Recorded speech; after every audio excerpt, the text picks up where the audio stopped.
Started. Is everybody ready? Yes. You ready? Yes. Awesome. Welcome to today's September HR and Business Services Committee meeting. We're going to get started today at 4:32.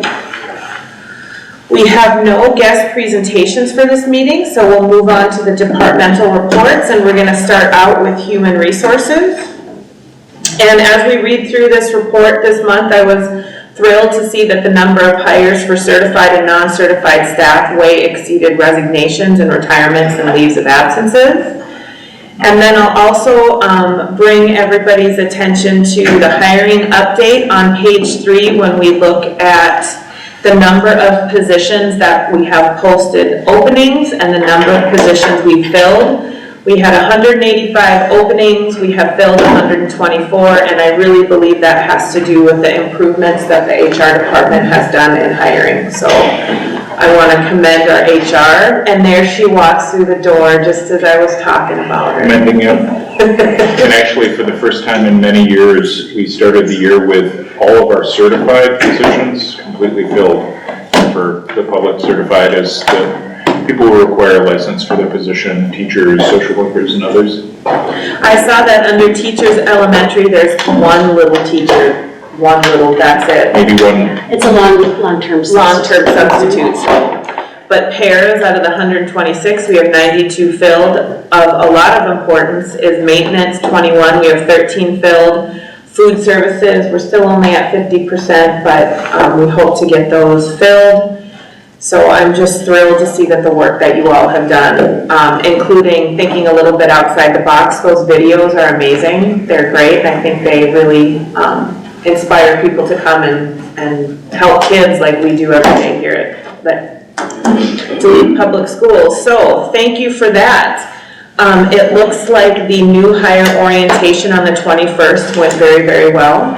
Yes. It really did. And what I like to see in our new era of continuous improvement is that the HR department did feedback surveys with the new hires to make sure we can continue to serve the needs of our staff and teachers, so that's amazing. Benefits update. A new hire benefits night on the 13th. I think that's really helpful for people.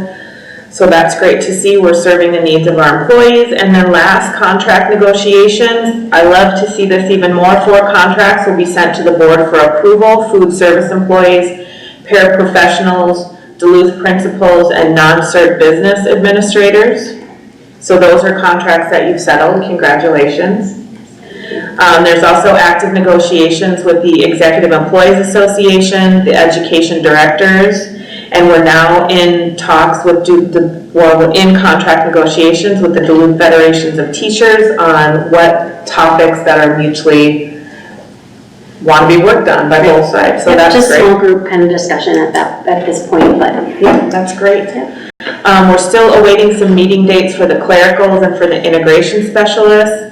And the district-wide Instructional Administrators Association has not yet requested negotiations, but we are leaps and bounds ahead of places we've been in previous years. So again, congratulations.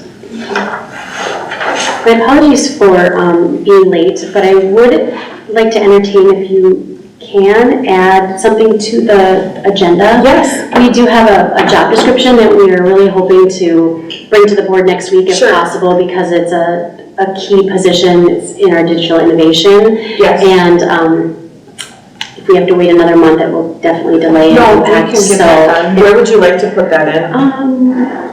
Do you want to talk about it now? Oh, sure. Yeah. I can talk about it now. I think it probably goes down somewhere by the consent agenda. By the consent agenda? Under the consent. Yeah. So if you want to talk about it then, that's fine too. So if you want to, since we're here, HR, would you like to talk about it? Is it posted to board book?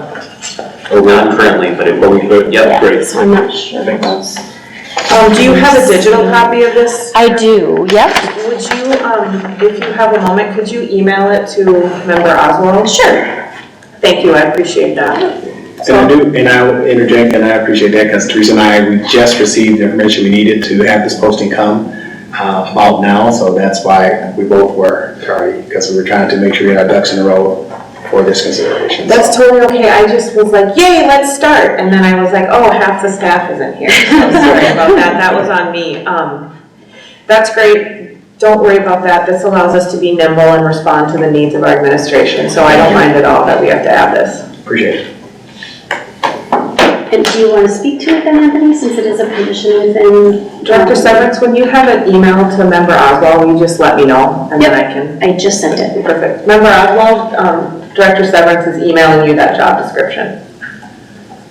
All right, let's hear it. Thank you. So this is one of two positions that we have currently in the, under the Education Technology Department, that we used to call them a Digital Innovation Specialist. These Digital Innovation Specialist positions have morphed into two different positions.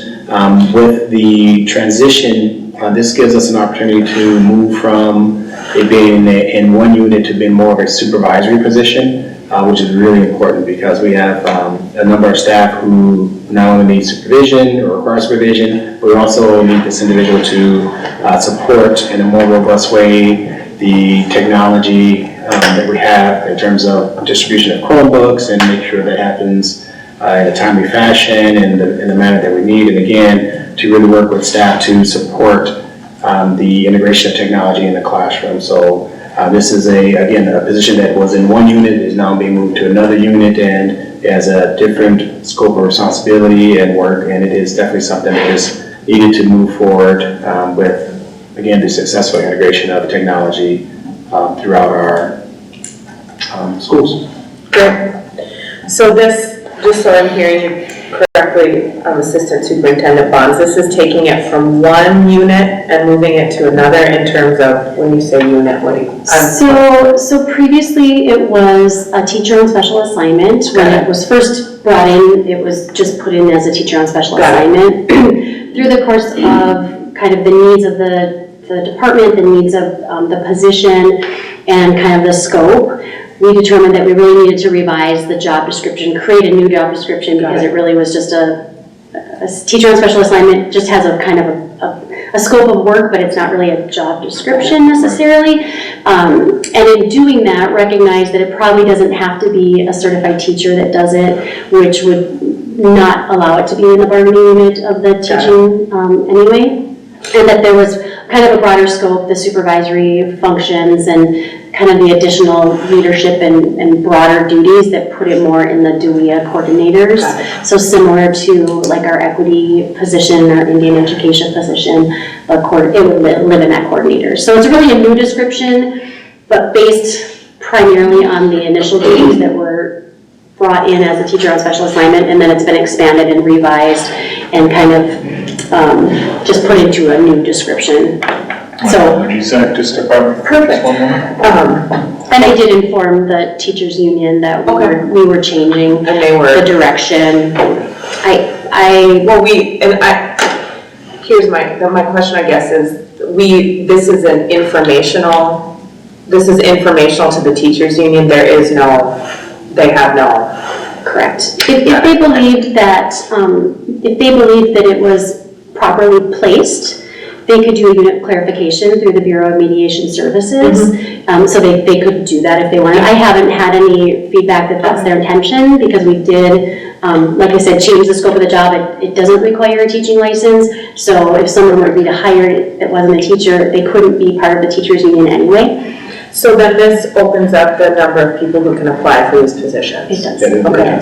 I mean, ideally, someone that has a teaching background would be an additional component because of the work that they do, but it's not a requirement to do that level of work. Perfect. Well, did you have a question? I did, thank you. You had said, but how many employees are affected by this, and do the actual employees have a say in what union into the move at all, or they just go where their job description's attached, kind of thing? So there is no current employee it vacated. This summer, the position was vacated that served in the teachers unit, which allowed us the opportunity to create a new position. So no, I guess the answer is there's nobody currently affected, and if there were, they wouldn't necessarily get to choose. That's a bigger conversation. That's what I was trying to think. Yeah, because I think, But because there is no one in it, it allows us the flexibility to create a new position determine that it goes into a different bargaining unit. And it is different, it's not Yeah. just copy pasted into a new format or anything. So this only affects one job then? It's Is what you're saying? one person, Okay. yes, that's not yet Okay. hired. There's not, yes. Okay, perfect. One wonderful person that will be joining us soon, hopefully. Yes. Right. And just, and I wanted to make sure this was clear when I said one of two, we moved from having 2 individuals last year Yeah, to 1 position this current school year. That position has been vacated. This gives an opportunity to create the position that we wanted to move into that has more responsibilities and supervisory responsibilities. all right, great, thank you. So this will go on the consent agenda under our committee report, correct? Okay, perfect, great, thank you. As I rushed through this and didn't even wait for the superintendent or assistant superintendent, is there any other questions or anything we need to bring to light for our HR Human Resources report? I think you covered it. Great, I appreciate it, thank you all. All right, we're gonna move on to child nutrition. This was a great report to read, especially looking at the synopsis of summer meals.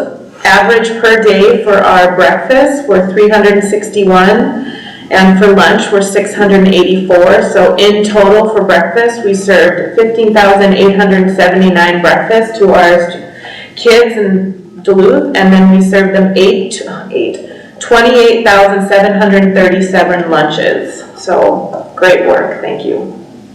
Universal free meals have started. Students get 1 free breakfast and 1 free lunch. We just wanted to make note for our breakfast reimbursements, it's now 1 flat rate of $2.28 for breakfast and $4.35 for lunch. And I know we have our child nutritionist here to give us some additional information. Well, 6 days in, I can tell you that our counts are up because meals are free. We're probably feeding maybe about 225 more kids for breakfast.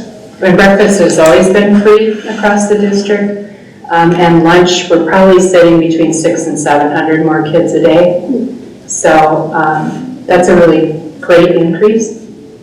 And so far, we're managing, so. Is it going well? Were you worried? Do you feel like you estimated well for the increase in number of I kids? think so. You know, the pandemic years kind of gave us a taste of what it could be like because we had a couple of years of free meals. Yeah. So we were pretty much ready. There was a lot of dialogue this summer amongst other directors through the state of Minnesota. So we shared a lot of ideas and how people were going to manage things, and it helped a lot. Right now, I'm not doing second meals just because we have to make sure we're catching those and they have funds in their accounts and all of that, and that's going actually pretty well. So, And is that a direction you think we'll be moving in as the second meal piece, or do you think we're going to keep that like this until we can sort of get our arms wrapped around the processes? yeah, we need to get our arms wrapped around the processes. There are certain schools that have a lot more kids that have funds available to them for that type of thing.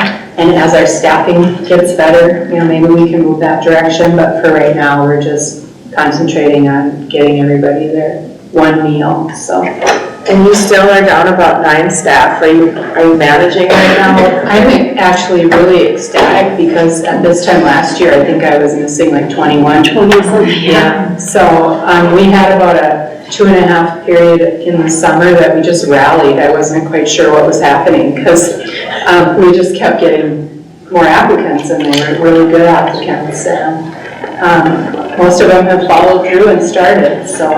And with the settling of the food service contract, that will help us a lot because that pay bump will be, much more attractive to people, new applicants. I can't remember, what was the bump? We did do some right sizing for what we were paying. We did, That especially was for this the summer, correct? Yes, well, it'll go to the board on Tuesday for approval, so it's not. It's been the It's been voted, it's been voted on by the food service, of course. Okay. But we right-sized and brought up the lower of the nutrition assistants to be more market friendly with other jobs in the area, so that should definitely help. Great, and I think we also did a video for the food service as well, didn't we?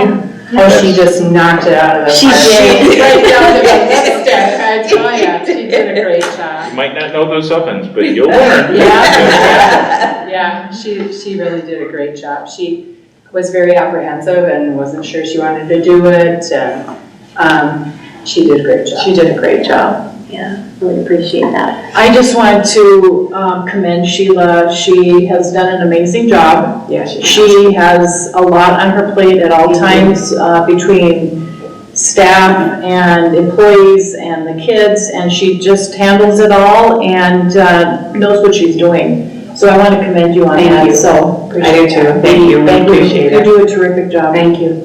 You've had a couple years, a 5-year period when you think about getting through the pandemic and how we've fed kids through the pandemic, coming after pandemic, free and reduced now, so thank you. Thank you, we appreciate it. Member Oswald, do you have any questions? No? Okay, great, thank you. All right, thank you so much. Okay. Is there anything else you feel good, anything you'd like to add? I don't think so. I have found that parents seem to be a little bit more patient, and when things are free, there's just a little bit more patience and gratitude from people, so. That's good to hear. Yeah, we're off and running for sure, so it'll be interesting to see where we're at around Christmas time, with meal counts and stuff. That'll be great. Thank you All right, so much. thank you. You bet. All right. Moving on to, where am I? Moving on to facilities. So, in the past month, facilities have completed 296 work order. They're currently working on 331. Due to the start of classes and the move here, the number of open work orders is higher than average. That's okay, we understand that. Capital construction, I've heard wonderful things about the Congdon Park field replacement. My neighbor at Scholastica has children there and they're thrilled with the Congdon Park replacement. And it is also great to hear that the Congdon Park replacement was done on time with new equipment, so everything was handled very well. Lowell Playground project, it's complete and it's on time. We love to hear that. And then office build-outs at Lowell, Denfeld, and Holmcroft have been completed on time. So I think we see a theme. That's great. And just to bring attention to the new structure that was developed by Superintendent Magus by moving facilities over into your neck of the woods. Looks like we've been able to complete projects that we needed to. We got the building done, we have the bus barn, we've had a lot of movement, and you've done a very good job, so thank you. We have a great facilities team too, so. Yeah. Thank you. Ongoing discussion about PSS track lane 1. I start to feel like this is a joke after a while. So we actually just had a conversation about this today because we did have some email traffic about that they're willing to settle. So we are just waiting, but we've been waiting now for about 6 weeks for that final document. So I'm hoping next month this will not be on the report. So there is hope. I'll bring juice boxes when it's not on there anymore. Yeah. So construction on the hill, the departments are here. We have a little bit of work still happening here, facilities and transportation. We're doing some punch hole lists. All of our buildings, as we demonstrating, have a certificate of occupancy. We still have some furniture over at UHG. And we are we're getting some new trees and plants and everything up, so that looks great. Yeah, and we will be, we were moving last week much of the items out of the UHG building, and our lease is up the end of this month, so we will have everything out by then. That's, Yep. well, for paying for it, we can use it for a little bit longer. Right. We're still looking for some engineers. Most of the custodian positions have been filled. That's another thing we need to bring attention to. We did not have even nearly enough custodians last year. Right. So that's great to see this. And we just hired 2 more today and a second shift engineer, so the list is still getting shrinking. smaller. Yeah. That's great. Yeah, so that we want to thank our buildings operations staffs. Member Oswald, do you have any questions? Nope, great. Okay, moving on to technology. Sure, for the August report, as you just doing a quick glance, pretty much everything has gone up during that month, except for our fishing was down quite a bit, but all the other items were higher. Account informations were also increased, storage increased, external file shares increased. Fed login attempts, pretty much everything went up. The big thing to know for us is last month we had 1,003 new support tickets compared to the previous month of 181, which is a huge increase. 767 tickets were resolved. Last month was 178. We had 442 tickets that were open when I did this report. Right now it's like 650 tickets on there. So the turnaround time is taking quite a bit longer. My staff have been working, they've been at the Arvin building, setting up for the last couple of days. I think that should be done today. They were there yesterday, all day yesterday and today. That was basically all our field techs. They weren't at the building, so couldn't shut that building. The one thing that I did put the remaining summer projects where we're at. They're supposed to be here this week to finish this and commission this. We don't have the microphones this week. We had them last week because we had them working. It's actually kind of gone backwards with what works and what doesn't. Each day is Challenging. a challenge coming in. It's like, what is going to work? Yeah. So they're supposed to address that. They know about that. I put it on the list for them to address. They're going to be here all day Thursday to take care of that. Great. And I know we have the Bloom team finishing up some of the projects they have for the classroom AV upgrades. They did over 200 classrooms. So they're finishing up those residentials, mostly at the residentials. A couple of them at Lester. They're also doing the Loop Play system in the gym at Lester Park, which is a new system for Duluth public schools. I watched the little video, it looked pretty cool. Yep. That'll be interesting. As that goes through the year, it might be interesting to just let us know what they think about it, how it's going. It looked pretty cool. I just want to bring attention that this summer you've essentially upgraded $2 million worth of classroom AV equipment, right? Yes. So that's the 200 classrooms. Yeah, it was roughly $2 million in the classroom AVs, $600 some thousand in Chromebooks. I think it was $600,000 in desktops. So it was a multi-million-dollar year for us. Yeah. And just to think about it in totality, right? What is our current budget right now for technology? Well, we're using ESSER funds, so roughly 4 million.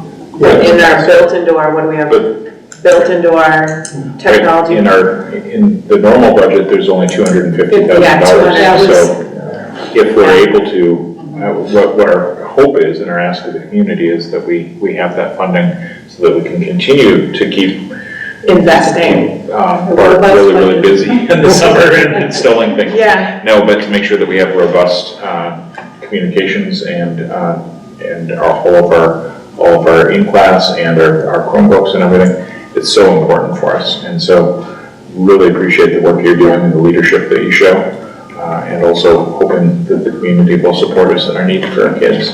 Yeah, because we're doing it, we're putting the money where it needs to be, we're being efficient with it, we're good stewards of this money, and most importantly, this is helping our educators educate our kids in a way that they're more accustomed to, right? They're not sitting flipping through textbooks anymore. There's some other things that they need in our classroom, so I appreciate that. It took me a little bit. I was reading about our Google carbon footprint, and so it took me a little bit to figure out what some of these axes mean, but I think I have a little bit. Would you like to share? Yeah, that's something new they've added, and that's for their data centers, and they take a look at our portion of use of power and of all their carbon footprint, and they give that to their customers, which I think is really nice. Yeah. So if we were doing our carbon footprint report, that would be something we could add to our, I think it's level 3 or stage 3 we'd add it. Yep. We'd add it on ours, as an external source. So we'd have the same thing that we would have at like in Volta, because we use in Volta for data center, and they're paying the power, but we're using it on behalf of them. That's just like Google is. Yeah, so it was interesting. Yeah. Member Oswald, do you have any questions? I did, but I totally spaced it, so. If you think about it, just let us know. Moving on to transportation, Executive Director Zunich. Yes, so transportation has come to the forefront for the district. We continue to improve every day. We had our challenges the first day, first week, and our new software is now integrating with Infinite Campus. And I just scheduled before I came down here, we will be participating in more training to fine tune our processes. Also, K-12 sped transportation will be added through Infinite Campus effective October 1. So we will be moving away from all paper transportation enrollments. We do have a small group that we'll need to for a while yet, our littlest ECSE, but for K-12, we're going to be paperless. The transportation staff worked tirelessly over the holiday weekend and many evenings, and I must commend Jeremy Casapitas. He led the charge, and for his first back to school, it was a lot, it was daunting, but he did it. And we appreciate and thank our families and our staff for supporting this rollover. I know it was not easy. And I also want to thank the superintendent and assistant superintendent. They walked with me and Jeremy through the whole process, and they were there, and they just, you know, they were great. They were calm and walked the journey with us. So I want to thank both of you for that. And as to the business services team, because they kept saying, we got this. So it was a long week, but we did it. So and I want to thank everyone for that. So do you want to read the report, or shall I? Go for it. Okay. The 709 Transportation Department manages a district-owned fleet of vehicles and district employees, including bus drivers, monitors, and mechanics, along with the coordination of contracted transportation services through Voyager Bus Company. Voyager also walked this journey with us last week, and there was a lot of communication, a lot of late afternoons and evenings, so I want to thank them as well. Our department is continuing to navigate daily changes in routing per school request for summer school sessions, so I think that's an old statement. We are working with new software, now fixing issues with routes for the 23-24 school year. Staffing has continued to be a challenge, as we are still a few drivers short, and now we still need a helper as well.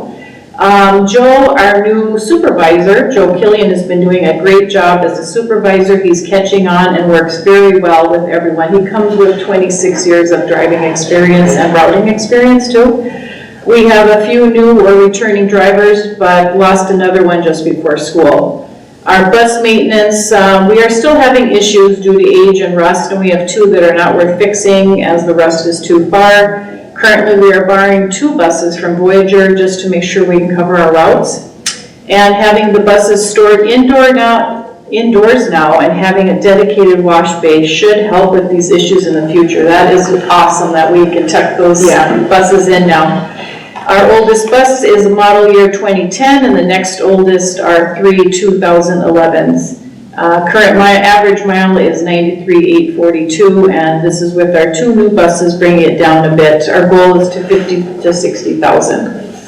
And we have, I don't remember, we did change the bus driver job description. We made a couple of them full year. Yes. Correct. We have 5. Four. Okay.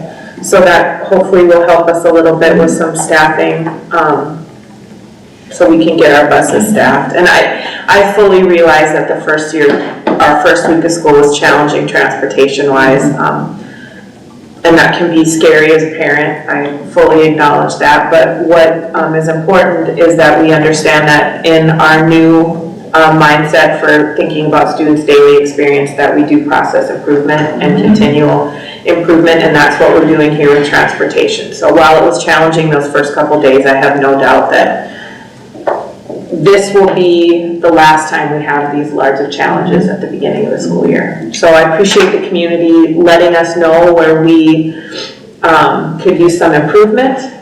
That's important that our community lets us know those things, but also I hope they understand that we constantly work to be better stewards and servers of our kids. So Member Oswald, do you have any questions? Well, I just want to comment on that also. I fully recognize, the amount of hard work and the transportation staff, did everything they possibly could. And sometimes it's just not enough, but that we support them in learning and growing, and we made sure that we did the best we could, and I know that they feel very, challenged in their environment, having gone through the first time with this. Simone, maybe you could tell me if the changes in our busing boundaries, reducing it to a mile away, did that have any impact on the complexity of this, in that we added more riders, and so it wasn't just as simple as transferring one from one system to the other? Yes, you are correct. When we first explored, when Assistant Superintendent Bonds asked us to evaluate and explore this, we did not anticipate as many as we did. Last count, we had 237 students that are taking advantage of this wonderful 1 mile limit now. So yes, that's roughly 3.5 buses full. So there were challenges to routing there. I apologize. So we had a tremendous more amount of kids that, wanted to ride the bus. Mr. Denfeld, Principal Tuscan, sent a wonderful email today. We had a wonderful positive email saying that a young lady said she was so thankful that she qualified and was able to ride the bus, and that meant everything to her so she can get to school. And those are the reasons that we do what we do, and thank you to the Assistant Superintendent for promoting that and acknowledging that the kids really needed that option. Yes, I think it'll definitely be something of a perk during those winter months. Something separate I needed to bring up, and I don't know if transportation is aware of it, but there's going to be a community meeting in West Duluth about possibly putting in a roundabout on 40th Avenue West and Grand Avenue. And I know that us in West Duluth got mailers about that, and I was just concerned about our walkers that have to walk with that intersection, and if the school district's going to be giving any input into whether or not they, would support that idea or not. I believe it's next week. But I can get more information about it and forward it to you if you'd like, but I really would like to know or figure out how the district can give input into how we see the walkability of getting to school with a roundabout in place.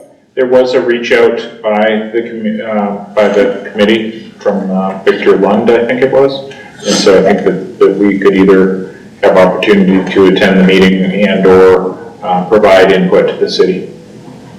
Great, thank you. Great, thank you, Member Oswald. All right, now we are moving on to our recommended resolutions. These are separate from the consent agenda. We have acceptance of donations to the Duluth Public Schools, and it's great to see all these donations. For unity in our community from Whole Foods Co-op, school supplies donated to Piedmont, Denfeld having some Denfeld football donations. It was great to see that. So that's our acceptance of donations. Next, we have acceptance of grant awards to the Duluth Public School. The Northland Foundation, a $4,000 grant that's going to be specific for prenatal through grade 3 early childhood and curriculum development. This really focuses around some preschool, social emotional learning, PBIS, pyramid model training. So it's really training our staff, our early childhood staff, our kindergarten teachers, and our principals. Also in intentional play-based learning in the classroom. And then also from the Northland Foundation, a $6,500 award amount for a historically black colleges and university trip for our students from Warmack. And then another resolution of interest to the public is our maximum levy certification. This is where we are, am I doing here right now? Oh, this is just the resolution that we voted on in December for the maximum levy. Right, we're asking the board to approve that we can ask for the maximum levy. They just did their first run Friday evening, so we're working through all those numbers. And this is our process every September, that we ask for maximum. And then come December, then we ask for the actual amount. Oh, okay, so Yeah. then this, got it, okay. Yeah. And so that would be my question, Simone, is do we anticipate that we, that we'll be asking for less than the maximum? Or is that always your goal anyway? Our goal is to keep it as neutral as possible, but we always ask for the allowed maximum. But that, our goal is In to, September, yeah, or is that? I'm sorry, what'd you say? Sorry, I said, in September, I know we always ask for the maximum. That's correct. To give us wiggle room to do what we need to do, and I was just asking for about December, if you know, how we come to, what we do ask and how it relates to being, you know, at maximum or less. Our goal is to keep it neutral, but like I said, we just ran our first run Friday evening, and we're going through the numbers right now. And, you know, I was always taught by our former CFO too, you know, there's always a ballpark, you know, where you want to keep your taxes as neutral as possible, but sometimes depending on, we get corrections or deductions for LTFM and other instances, so we have to work through all of that information. We work with our financial advisors. I was on the phone with MDE last night at 5 o'clock working through some issues. So we have this month to really work at that, but by the end of the month, we need to hold fast to what we've got. And then, of course, the audit comes too, so. Yeah, and that audit's in December. Yes. Do you have other questions? Are you good, Alana? Okay. All right, moving on to things we have on our consent agenda, our HR staffing report, and you can see all the appointments. I love looking at that, see all the people coming in. We move on to finances, and we have our financial report. Was there anything you'd like to point out, Executive Director Zunich? No, not at this time. This report was run on September 7th, so this is everything from July 1 through there. Okay. I want to thank Finance Manager Sheila Stevens. She ran the report. She's doing a great job. She's learning the position and learning a lot every day. I'm kind of just saying, all right, let's hop onto this. So I don't have anything to point out yet. It's so early. That's what I was thinking Yeah. too. Great. Member Oswald, do you have any questions? No, I don't, thank you. Okay, great. Moving on to our fundraiser reports, we have Denfeld football, $11,000 in discount cards. I'm pretty sure I have one of those. And then also Denfeld High School for all Denfeld athletic activities for Oktoberfest for Kern and Company for our clubs to go out and earn some money volunteering at the Oktoberfest. So we thank them for that opportunity. Thank you. Never mind. Okay. I'm rushing, I start the meeting, I talk over everybody. Eat or pull it together. Okay, C, bids, RFPs, and quotes, we have none. Moving on to contracts, change orders, and leases, we have one from, how do you call it? I was trying to say this. Bayada? Bayada. I had my syllable wrong. Bayada. So we have Bayada Home Healthcare. This is helping with one of our students at one of our schools. That's great. So you can look at that. And then the next one, the contract from Solient. I always want to, doesn't matter. Solient Health on 23 and page 23, and that has to do with a telepractitioner, correct? Mm-hmm. That's correct. Awesome. So those are our two contracts, change orders, and leases. Moving on to page 28, we have our expenditure contracts. We have a lot of expenditure contracts. having to do with instructor, Lake Superior College, a lot having to do with teaching and learning and equity, our technology, our speech services, UDAC, early childhood, ECSE, and then Denfeld High School as well. So that can be found on page 28 and 29 of the agenda. Moving on to page 98. We have a couple no cost contracts signed from True North AmeriCorps for math and reading assistance for Stowe, also math and reading assistance for Lincoln Park, and then Arkansas State University. It's an MOU providing ASU students with internship opportunities. Have we had a contract with Arkansas State before? So that's kind of interesting. Moving on to page 105. For our revenue contracts, Lakewood Little Links Preschool for child nutrition, and then the state of Minnesota for our high schools to participate in a pilot program to promote college applications and attendance for those enrolled in high school. I always love to see stuff like that. Those are our revenue contracts, and then last, 115 is our grant application. So these need to be approved before we can seek the grant, correct? So we have another one from Northland. We have 3 from Northland having to do with early childhood and curriculum, the Northland for the Lower Mac HBCU trip, Northland for some Head Start, Ordine is also contributing to the HBCU trip, and then Lester Park for the Lester Park Spanish Club. That's awesome. So those are our grant applications. All these are no actions required. Okay. That concludes Member Oswald. Do you have any questions? Anything else you'd like to bring up? No, thank you. Thanks for everything, guys. Thank you. All right, that concludes our HR Business Services at 5:13. Thank you very much, everybody. Appreciate you.